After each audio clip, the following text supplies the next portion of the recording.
शिव तांडव web series आई, काफ़ी बवाल उठ रहा है इस पे, आप इसको किस तरीके से देखते हैं? देखो, ਭਾਰਤੀ ਸੰਵਿਧਾਨ ਜਿਹੜਾ ਵਾ ਉਹ ਬਿਲਕੁਲ ਵੀ ਇਸ ਗੱਲ ਦਾ ਕਿਸੇ ਨੂੰ ਇਜਾਜ਼ਤ ਨਹੀਂ ਦਿੰਦਾ ਕਿ ਤੁਸੀਂ ਕਿਸੇ ਦੀਆਂ ਭਾਵਨਾਵਾਂ ਨੂੰ ਠੇਸ ਪਹੁੰਚਾਓ। जी, किस तरीके से ठेस पहुंचाया गया? ਇੱਕ ਤਾਂ ਉਹਦੇ 'ਚ ਆਬਜੈਕਸ਼ਨੇਬਲ ਗੱਲ ਇਹ ਆ ਕਿ ਇੱਕ ਨਾਰਾਇਣ जी ਨਾਇਕ ਬਣਿਆ जी ਔਰ ਇੱਕ ਭਗਵਾਨ ਭੋਲੇਨਾਥ ਦਾ ਕਿਸ ਬਣਾਇਆ, ਇੱਕ ਰਾਮ ਦਾ, ਸ਼੍ਰੀ ਰਾਮ ਜੀ ਦਾ। ਉਹ ਉਹਨੂੰ ਕਹਿੰਦਾ ਕਿ ਨਾਰਾਇਣ जी ਜਿਹੜਾ ਬਣਿਆ, जी ਉਹ ਕਹਿੰਦਾ भगवान भोलेनाथ मतलब राम की तो TRP बहुत बढ़ रही है जी और आप कुछ नया करें। तो ਇੱਕ ਪਰਮਾਤਮਾ ਨੂੰ, ਇੱਕ ਗੋਡ ਨੂੰ, ਜਿਸ ਨੂੰ ਪੂਰਾ ਜਹਾਂ ਮੰਨਦਾ ਹੋਵੇ, ਆਪਾਂ ਉਹਨੂੰ TRP ਕਹਿ ਕੇ ਬੁਲਾਈਏ ਤਾਂ ਇਹ ਕੋਈ ਜੈਨੂਨ ਗੱਲ ਨਹੀਂ ਆ। ਦੂਸਰਾ ਆਬਜੈਕਸ਼ਨੇਬਲ ਉਹਦੇ 'ਚ ਇੱਕ ਗੱਲ ਇਹ ਵੀ ਹੈ ਕਿ ਇੱਕ ਅਨੁਸੂਚਿਤ ਜਾਤੀ जी ਦਾ ਇੱਕ ਲੜਕਾ, ਉਹ ਪੜ੍ਹਿਆ ਲਿਖਿਆ, ਉਹਦੇ ਨਾਲ ਇੱਕ ਜਨਰਲ ਲੜਕੀ ਭਾਈਚਾਰੇ ਦੀ, ਉਹਨਾਂ ਦਾ ਮਿਊਚੁਅਲ ਅੰਡਰਸਟੈਂਡਿੰਗ ਆਪਸ ਵਿੱਚ ਮੇਲ ਹੋ ਜਾਂਦਾ। ਅਤੇ ਉਹ ਜਦੋਂ ਕਾਫੀ ਅੱਗੇ ਵੱਧ ਜਾਂਦੇ, ਇਹਨਾਂ ਦਾ ਪਿਆਰ ਮੁਹੱਬਤ ਹੋ ਜਾਂਦਾ। जी ਉਸ ਤੋਂ ਬਾਅਦ ਉਹ ਉਹਨੂੰ ਕਹਿੰਦਾ ਮੈਂ ਤੇਰੇ ਨਾਲ ਕੋਈ ਰੀਅਲੀ ਪਿਆਰ ਨਹੀਂ ਕੀਤਾ, ਤੇਰੇ ਪੂਰਵਜ ਮੇਰੇ ਪੂਰਵਜਾਂ ਨੂੰ ਨਾਲ ਬਹੁਤ ਅਤਿਆਚਾਰ ਕਰਦੇ ਸੀਗੇ, ਮੈਂ ਤਾਂ ਤੈਨੂੰ ਅਹਿਸਾਸ ਕਰਾ ਕੇ ਆਪਣਾ ਬਦਲਾ ਲਿਆ। ਜਦ ਕਿ ਇਸ ਦੇਸ਼ ਦੇ ਅੰਦਰ ਅੱਜ ਇੱਦਾਂ ਦੀਆਂ ਕੋਈ ਗੱਲਾਂ ਨਹੀਂ, ਕਿਤੇ ਕੋਈ ਛੂਆ-ਛਾਤ ਨਹੀਂ ਆ, ਕੋਈ ਅਨਟੱਚੇਬਿਲਟੀ ਨਹੀਂ ਆ। ਭਾਰਤੀ ਸੰਵਿਧਾਨ 'ਚ ਸਾਰੇ ਮੂਲ ਅਧਿਕਾਰ ਜਿਹੜੇ ਨੇ ਉਹ ਇੱਕ ਰਾਸ਼ਟਰਪਤੀ ਜੀ ਨੂੰ ਵੀ ਉਨੇ ਹੀ ਆ, ਤੇ ਇੱਕ ਜਿਹੜਾ ਆਮ ਆਦਮੀ ਸੜਕ 'ਤੇ ਕੰਮ ਕਰਦਾ ਉਸ ਨੂੰ ਵੀ ਹੈ। ਦੇਸ਼ ਦੇ ਪਰਮ ਪੂਜਨੀਆ ਬਾਬਾ ਸਾਹਿਬ ਡਾਕਟਰ ਅੰਬੇਡਕਰ ਸਾਹਿਬ ਨੇ ਇੱਕ ਸਾਰੇ ਹੱਕ ਹਕੂਕ ਜਿਹੜੇ ਨੇ ਉਹ ਸਾਰਿਆਂ ਨੂੰ ਇਕੁਅਲ ਦਿੱਤੇ ਨੇ। ਵਰਤੋਂ ਕਰਨ ਵਾਲੇ ਤੇ ਡਿਪੈਂਡ ਕਰਦਾ ਕਿ ਉਹ ਆਪਣੇ ਇਹਨਾਂ ਦੇ ਅਧਿਕਾਰਾਂ ਨੂੰ ਆਪਣੇ ਨੂੰ ਕਿਵੇਂ ਵਰਤਦਾ। ਜੇ ਵੋਟ ਦਾ ਅਧਿਕਾਰ ਉਹਨਾਂ ਨੇ ਲੈ ਕੇ ਦਿੱਤਾ ਤਾਂ ਵੋਟ ਦਾ ਅਧਿਕਾਰ ਵੀ ਕੇਵਲ ਇੱਕ ਸੜਕ 'ਤੇ ਜਿਹੜਾ ਕੰਮ ਕਰਨ ਵਾਲਾ ਵਾ ਉਹ ਵੀ ਇੱਕੋ ਹੀ ਵੋਟ ਪਾ ਸਕਦਾ, ਔਰ ਦੇਸ਼ ਦਾ ਪ੍ਰਧਾਨ ਮੰਤਰੀ ਹੋਵੇ ਚਾਹੇ ਦੇਸ਼ ਦਾ ਰਾਸ਼ਟਰਪਤੀ ਹੋਵੇ ਉਹ ਵੀ ਇੱਕੋ ਹੀ ਵੋਟ ਪਾ ਸਕਦਾ। संविधान में हमें फ्रीडम ऑफ एक्सप्रेशन भी दिया गया है। ਫਰੀडम ਤਦ ਤੱਕਰ ਆ ਜਦ ਤੱਕਰ ਫਰੀडम ਕਿਸੇ ਦੇ ਵਿੱਚ ਨਹੀਂ ਵੱਜਦਾ। ਹਰ ਅਧਿਕਾਰ ਬਾਬਾ ਸਾਹਿਬ ਨੇ ਬੜਾ ਸੋਚ ਵਿਚਾਰ ਕੇ, ਜੇ ਤੁਹਾਨੂੰ ਛਤਰੀ ਲੈਣ ਦਾ ਅਧਿਕਾਰ ਆ ਪਰ ਛਤਰੀ ਘੁਮਾ ਕੇ ਕਿਸੇ ਦੇ ਵੱਜੇ, ਇਹ ਅਧਿਕਾਰ ਨਹੀਂ ਆ। ਤੁਹਾਨੂੰ ਛਤਰੀ ਇਸ ਕਦ ਤੱਕ ਦਾ ਅਧਿਕਾਰ ਹੈ ਕਿ ਤੁਸੀਂ ਧੁੱਪ ਤੋਂ ਬਚ ਸਕੋ, ਪਰ ਜੇ ਤੁਸੀਂ ਮੋਢੇ ਤੇ ਰੱਖ ਕੇ ਪਿੱਛੇ ਨੂੰ ਘੁਮਾ ਕੇ ਕਿਸੇ ਦੇ ਮੂੰਹ ਤੇ ਮਾਰੋ, ਇਹ ਅਧਿਕਾਰ ਨਹੀਂ ਹੈ। मतलब रीजनेबल रिस्ट्रिक्शन के साथ फ्रीडम ऑफ एक्सप्रेशन है। ਹਰ ਚੀਜ਼ ਦਾ ਕੋਈ ਲਿਮਿਟੇਸ਼ਨਸ ਹੁੰਦੀਆਂ ਵਾ। ਹਰ ਚੀਜ਼ ਜਿਹੜੀ ਆ ਉਹ ਕਿਸੇ ਹੱਦ ਤੱਕ ਹੀ ਜਿਹੜੀ ਆ, ਵੈਸੇ ਵੀ ਕੁਦਰਤ ਦਾ ਨਿਯਮ ਆ, ਆਪਾਂ ਜ਼ਿਆਦਾ ਪਾਣੀ ਪੀ ਲਈਏ ਉਹ ਨਹੀਂ ਬਚਦਾ।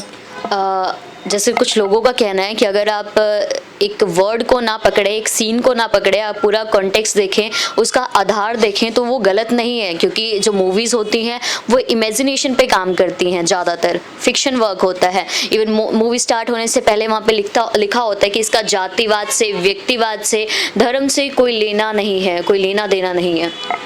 बेटा देखो, मूवीज़ जो है ना बहुत बनती है जी, हर मूवी पे तो कभी एजिटेशन होती नहीं।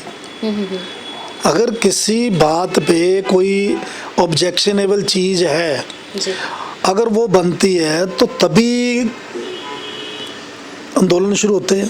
हम वो बात करें ही क्यों, जिससे देखो आपने एक पिक्चर बनाई है, आप बिजनेसमैन हो, जी, आप बिजनेस चलाने के लिए काम करते हो। बिजनेस इसी तरह पिक्चर भी एक बिजनेस है, कारोबार है।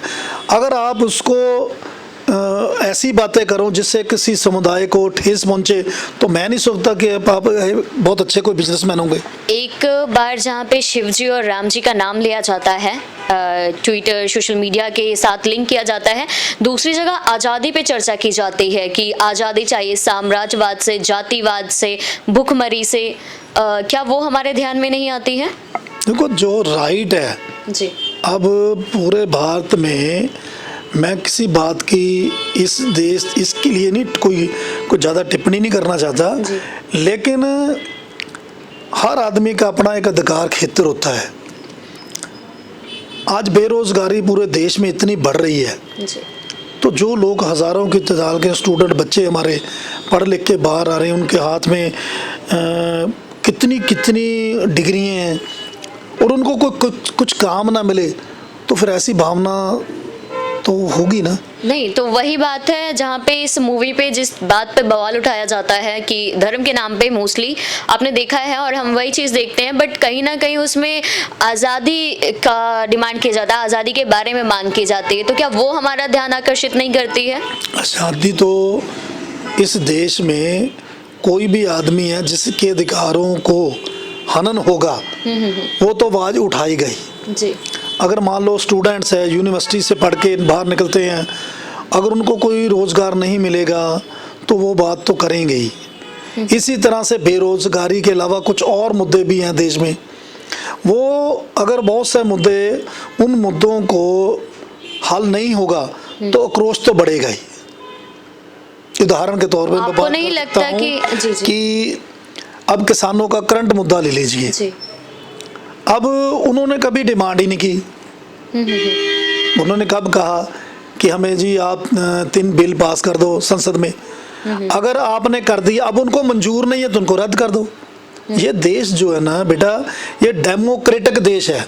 जी इस देश में हर बात जो है वो बहुमूल्य लोगों के साथ चलती है। आज केवल पंजाब के किसान या अन्नदाता एजिटेशन नहीं लड़ रहे, बल्कि पूरे भारत के इस एजिटेशन में सभी उत्तर प्रदेश के, उत्तराखंड से, राजस्थान के, तमिलनाडु से, हिमाचल से, हरियाणा से इत्यादि और प्रांतों से लोग जो है, यहाँ तक कि पश्चिम बंगाल से भी अब इस मूवमेंट में है। तो अब जिस चीज़ को वो मानना ही नहीं चाहते, जिस चीज़ को उन्हें ज़रूरत ही नहीं है, और देश ये डेमोक्रेटिक देश है। जी, जी। इस देश में डेमोक्रेसी जो है इसीलिए सबसे ऊपर है। एक एक वोट से मतलब पूरा देश का सिस्टम बनता है। जी एमपी बनता है, उसके साथ देश के प्रधानमंत्री बनते हैं। जी तो ये बातें, आक्रोश पैदा तब होती है जब किसी की बात सुनी ना जाए। अगर किसी की बात टेबल पे चुनिंदा बैठ लोगों के केस कर देने से, एफआईआर कर देने से, पीआईएल कर देने से आपको लगता है कि वो हजारों लाखों की गिनती को में जो रिप्रेजेंट करते हैं? देखो, भावना तो सभी की ठेस होती है, एप्लीकेंट तो एक ही बनता है बेटा। जी आज इस तांडव जो वेब सीरियल है उस पे उत्तर प्रदेश में भी, लखनऊ से भी एफआईआर होगी और कल महाराष्ट्र से भी होगी, इत्यादि और प्रांतों से। करने वाले लोग, ऐसे राजनीतिक पंडितों का मानना है कि बीजेपी की तरफ से मोस्टली देखा गया है कि जब भी धर्म का नाम उठता है या हिंदू समाज आता है तो ये बीजेपी वाले सबसे आगे रहते हैं, ऐसा कहना है लोगों का। आप इस पे क्या समझते हैं? देखो, हम सभी कल परसों इकट्ठे हुए थे और इसमें भिन्न भिन्न संगठनों के प्रतिनिधि शामिल हुए और उन्होंने, सभी ने बैठ के, चाहे वो केवल हिंदुओं के लिए नहीं, जितना हिंदुओं के लिए उतना ही सिखों के लिए, उतने मुस्लिम के लिए, उतने क्रिश्चियन के लिए, उतने दलित महापुरुषों के लिए, अगर कोई भी राइटर, कोई प्रवक्ता, कोई विचारक, कोई भी आदमी किसी के भी धर्म के चोट करेगा तो जो हमने एक अपना संगठन अलग से स्थापित किया, सर्वधर्म रक्षा मंच, जी जी, उसके माध्यम से हम लड़ाई जो है वो देंगे। और उसमें हमने ये भी छूट दी किसी भी धर्म के हो, चाहे वो मुस्लिम हो, सिख समुदाय, किसी की भी हो, यहाँ तक कि एक छोटा कोई समुदाय, उसके भी महापुरुष का अगर अपमान होगा, उसके भी सोशल एक्टिविटीज़ में ठेस पहुंचेगी, तो हमारा ये मंच जो है उसके लिए भी उतना ही तत्प्रिय होगा जितना वो हिंदुओं के लिए है, जितना वो दलितों के लिए है, जितना वो सिखों के लिए है, जितना वो क्रिश्चियन के लिए है, जितना वो मुस्लिम के लिए है।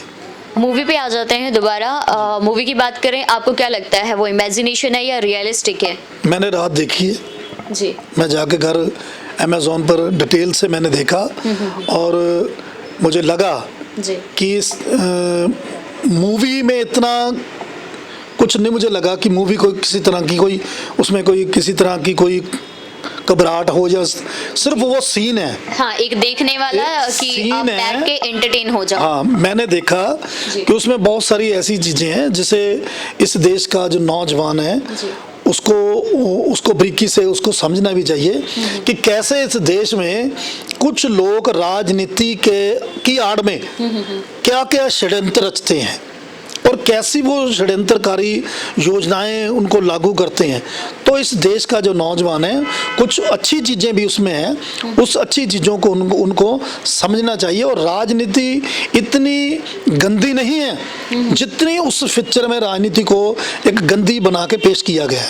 मैं इस पे भी रात बहुत लंबा सारी रात मैंने पिक्चर देखी है और मेरा सुबह मेरे मतलब इस पे कुछ विचार भी बदले हैं। जी, जी। और मुझे लगा कि इस पे जरूर बात हो। और आपका मैं धन्यवाद करना चाहता हूँ कि आप इस पे मेरे से चर्चा करने आए। और मुझे इस देश का जो नौजवान है, जी। उस देश के नौजवान से मैं ये कहना चाहता हूँ कि जो ऑब्जेक्शनेबल चीज़ें हैं उनको साइड पे रख के उसको बारीकी के साथ जरूर देखें, तांडव इस वेब सीरीज़ को, पिक्चर को, कि उसमें आपको बहुत सारी ऐसी चीज़ें देखने को मिलेगी जो आप कल्पना ही नहीं कर सकते। और ना ही इस देश की जो राजनीति है इतनी गंदी है।